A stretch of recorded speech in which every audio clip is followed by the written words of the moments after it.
दोस्तों नमस्कार, जय हिंद, जय भारत, जय स्लीपियस। और मैं आज हूँ उड़ीसा स्टेट के कलाहंडी डिस्ट्रिक्ट के अंदर जूनागढ़ ब्लॉक के अंदर एक गांव है।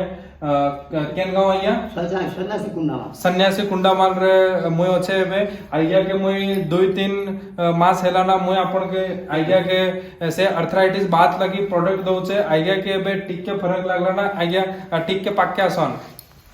आइया अपन नाम कणा আছে आइया चोटी प्रसाद अधिकारी आपण केते टाइम हेला ना ई ओसो खाउचे एसलीपीएस रो ने हाँ 3 मास ऊपर ही हां एबे एबे केनता आपण के बोलो छे के टिके भल लागु छे हां पे आगरु केनता दिला एबे केनता हेले ने आगरु टिके अधिका थिला एबे टिके कम अछि। हां ठीक अछि आइया। तो आपण जानले केनता कहउछन आइया ए अलगा किछि केन आइया भी मेडिसिन नेबे सेटा तो बढ़िया कथा। हाँ से पूरा रोगी माने जेते भी हो से आपण मते कांटेक्ट करबे। तापर थैंक यू, धन्यवाद, जय हिंद, जय भारत, जय स्लीपियस, थैंक यू।